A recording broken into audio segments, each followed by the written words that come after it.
पहलगाम दहशतवादी हल्ल्याच्या पार्श्वभूमीवर काल रात्री उशिरा कॅबिनेट कमिटी ऑन सिक्युरिटीची नवी दिल्ली इथे बैठक झाली, ज्याला पंतप्रधान आणि इतर काही महत्त्वाचे अधिकारी तसेच मंत्री उपस्थित होते.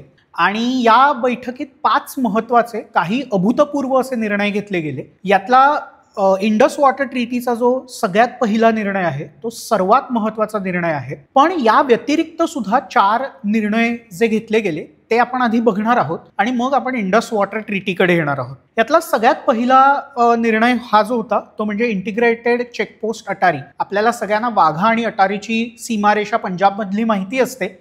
या सीमारेषेतनं भारतात आलेले जे लोक आहेत त्यांना 1 मे 2025 पर्यंत याच सीमारेषेतनं परत जायचं असं भारत सरकारने म्हटलेलं आहे. शिवाय आपले भारतीय लोक जे तिथे गेलेले आहेत त्यांनी सुद्धा 1 मे पर्यंत परत यायचंय असं भारत सरकारने म्हटलेलं आहे. त्याच्यानंतर भारत आणि पाकिस्तान यांच्यामध्ये सार्क विजा एक्झेम्पशन स्कीम म्हणजे सार्क संबंधीची विजा योजना, आपल्याला माहिती असेल की दक्षिण आशियाई संस्था सार्क ही जी रिजनल कॉपरेशनसाठी आहे तर याच्या अंतर्गत काही स्पेशल विजाज ग्रांट केले जातात आणि हे विजाज सुद्धा आता भारत सरकारने रिव्होक केलेले आहेत. त्याच्यामुळे असे विजाज ज्या लोकांकडे आहेत त्यांना पुढल्या 48 तासात देश सोडायची ताकीद किंवा आदेश हा भारत सरकारकडनं जारी करण्यात आलाय. त्याच्यामुळे या लोकांना सुद्धा देश सोडावा लागणार आहे. यानंतरचा महत्वाचा निर्णय हा डिप्लोमॅटिक निर्णय आपल्याला म्हणता येतो. तो म्हणजे भारतीय उच्चायुक्त म्हणजे ज्याला आपण इंग्रजीत हाय कमिशन असं म्हणतो. भारताचं उच्चायुक्त कार्यालय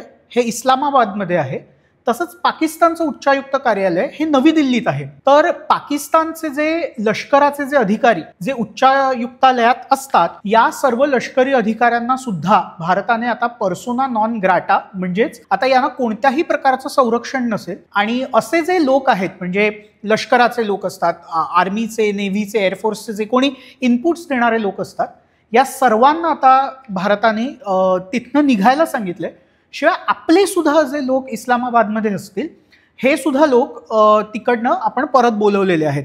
अजून पाकिस्तानचा आत्ता हा व्हिडिओ रेकॉर्ड करताना अजून तरी पाकिस्तानचा काही निर्णय आलेला नाही आहे, पण नक्कीच ती गोष्ट पाकिस्तानही करेल. त्याच्यामुळे आपणही आपले अधिकारी तिकडनं बोलवलेले आहेत. आणि यातला एक महत्त्वाचा दुसरा निर्णय म्हणजे दोन्ही उच्चायुक्तालयांनी आपलं जो डिप्लोमॅटिक स्टाफ असतो त्या उच्चायुक्तालयात जो डिप्लोमॅटिक स्टाफ असतो ती संख्या आता 55 वरून 30 पर्यंत खाली आणली आहे. म्हणजेच आपले जे रिलेशनशिप आहे पाकिस्तानसोबत, आपले जे संबंध आहेत ते आपण एका प्रकारे डाऊनग्रेड केलेले आहेत. पण आपण जर सगळ्या बातम्या पाहिलात तर या सगळ्या बातम्यांमध्ये एक महत्त्वाची गोष्ट आपल्याला बघायला मिळते ती म्हणजे इंडस वॉटर ट्रीटी. आणि इंडस वॉटर ट्रीटी विषयी झालेला हा जो निर्णय आहे हा खऱ्या अर्थाने आपल्याला अभूतपूर्व निर्णय म्हणावा लागतो. पण याच्या आधी इंडस वॉटर ट्रीटी काय आहे हे आपण मुळात समजून घेतलं पाहिजे. भारत आणि पाकिस्तान हे 2 देश निर्माण झाल्यानंतर पंतप्रधान नेहरू आणि तत्कालीन पाकिस्तानी प्रशासन यांच्यात सिंधू नदीच्या आणि तिच्या 5 उपनद्यांच्या वाटपावरनं बऱ्याच चर्चा झाल्या आणि त्यातनं 1960 साली इंडस वॉटर ट्रीटी हे जागतिक बँकेच्या सहकार्याने आपण इंडस वॉटर ट्रीटीवर सह्या केल्या. आता या इंडस वॉटर ट्रीटीनुसार सिंधू नदी आणि तिच्या मिळून इतर नद्यांचं असं 30% पाणी हे फक्त भारताला वापरता येतं आणि बाकी पाणी हे पाकिस्तानात जातं, कारण पाकिस्तानात सिंधू नदीचा जास्त प्रवाह आहे. यातल्या 3 नद्या, पश्चिमेकडच्या 3 नद्या सिंधू, झेलम आणि चिनाब या पाकिस्तानला दिल्या गेल्यात, तर पूर्वेकडल्या रावी, बियास आणि सतलज या 3 नद्यांचा भारताला वापर करता येतो. पण ह्या ज्या पश्चिमेकडच्या ज्या नद्या आहेत त्याचा सुद्धा भारताला काही मर्यादित प्रमाणात वापर करता येतो, जसा की सिंचनासाठी, वीज निर्मितीसाठी. पण यातलं बहुतांश पाणी हे आपल्याला पाकिस्तानला द्यावं लागतं आणि याच्यामुळे पाकिस्तानमध्ये जे पाणी जातं त्याने पाकिस्तानचं बरंचसं जनजीवन याच्यामुळे चालतं. गेल्या काही दिवसांपूर्वी पाकिस्तानचे लष्कर प्रमुख आसिम मुनीर म्हणाले होते की काश्मीरीजवळ जगलर वेन, आता जगलर वेन म्हणजे काय, आपल्या गळ्याची जी नस असते ती सगळ्यात महत्त्वाची आहे आणि ही जगलर वेन ही संकल्पनाच मुळात सिंधू नदीतनं येते.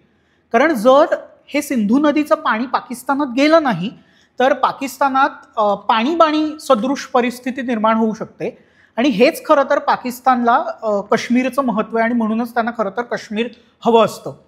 आणि यातनंच आपल्याला पाकिस्तान काश्मीरवर का डोळा ठेवून आहे हे मुळात कळतं.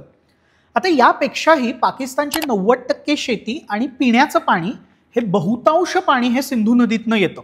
त्याच्यामुळे सिंधू नदीचं पाणी जर पाकिस्तानकडे जायचं थांबलं तर पाकिस्तान तहानेने व्याकुळ होऊ शकतो, याची संपूर्ण कल्पना पाकिस्तानला आहे. म्हणूनच काल रात्री जो कॅबिनेटचा निर्णय आलाय, या निर्णयानंतर पाकिस्तानचं धाबदण आणलं असणार, याच्यात काहीही दुमत नाहीये.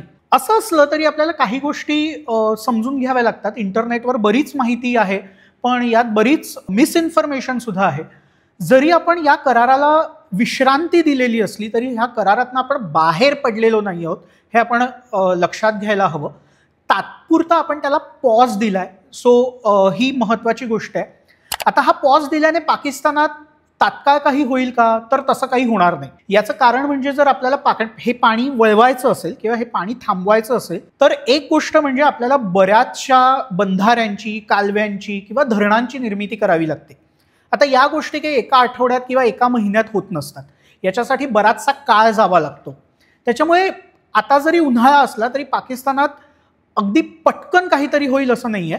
पण यातनं एक महत्वाची गोष्ट आपण साध्य करतो ती म्हणजे आपण पाकिस्तानला जो डेटा आपण जो सगळा देत असतो या संबंधीचा, हा डेटा आपण आता देणं बंद करणार आहोत. त्याच्यामुळे वॉटर मॅनेजमेंट कसं करायचं हे पाकिस्तानला समजणं कठीण होणार आहे. याच्यानंतर एक महत्वाची गोष्ट आहे की सिंधू नदी आणि तिच्या ज्या बाकी उपनद्या आहेत त्यांचा अमर्याद वापर हा भारत करू शकतो आणि त्याच्यामुळे आपल्याला यापुढे वीज निर्मिती प्रकल्प उभारणं किंवा हे सगळं करणं याच्यासाठी फारसं आंतरराष्ट्रीय संबंध किंवा पाकिस्तान सोबत बोलणी करणं या गोष्टी आपल्याला फारशा कराव्या लागणार नाहीयेत. त्याच्यामुळे हे वीज निर्मिती प्रकल्प पटापट आपल्याला बांधून घेता येतील. आणि ही धरणं बांधल्यानंतर याचा एक दुसरा मोठा परिणाम असा होऊ शकतो की जसं आपण पाणी अडवू शकतो तसंच आपण पाण्याचा हवा तसा विसर्ग सुद्धा करू शकतो.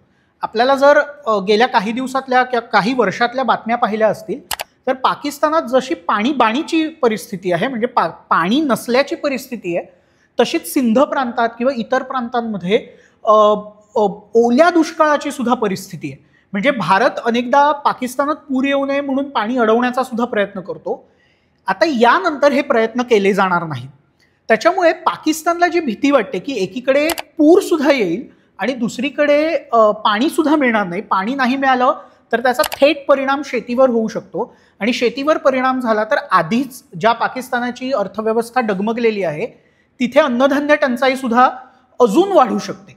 त्याच्यामुळे इंडस वॉटर ट्रीटी आपण एक मुख्य मुद्दा लक्षात घेतला पाहिजे की अगदी 65चं युद्ध असेल, 1971चं युद्ध असेल, 99चं कारगिल युद्ध असेल, 26/11चा हल्ला असेल किंवा अगदी उरी किंवा बालाकोटच्या वेळेला सुद्धा भारताने कधीही ह्या इंडस वॉटर ट्रीटीला हात लावला नव्हता. पहिल्यांदा ही ट्रीटी किंवा हा करार अस्तित्वात आल्यापासून पहिल्यांदा भारताने या कराराला हात लावलेला आहे. 2023 पासून भारताने या करारात काहीतरी बदल करण्यासाठी पाकिस्तानसोबत चर्चा करायला सुरुवात केली होती. पाकिस्तानने याला रिस्पॉन्ड केला नव्हता, पण आता भारतीने एकतर्फी या कराराला विराम द्यायचं ठरवलंय. त्याच्यामुळे आता याच्यावर पाकिस्तानची प्रतिक्रिया काय असेल हे बघणं महत्त्वाचं आहे. पण कोणत्याही देशातनं पाण्याचा विसर्ग थांबणं हे आंतरराष्ट्रीय समुदायात किंवा इंटरनॅशनल वर्ल्ड ऑर्डरमध्ये आपण त्याला युद्धासाठी केलेली एक काय म्हणतात, हे युद्धासाठीचं एक महत्त्वाचं कारण असू शकतं. त्याच्यामुळे आता पाकिस्तान आज त्यांची मीटिंग आहे, तर यातनं पाकिस्तान आता काय डिक्लेअर करतं किंवा काय निर्णय घेतं हे महत्त्वाचं ठरेल.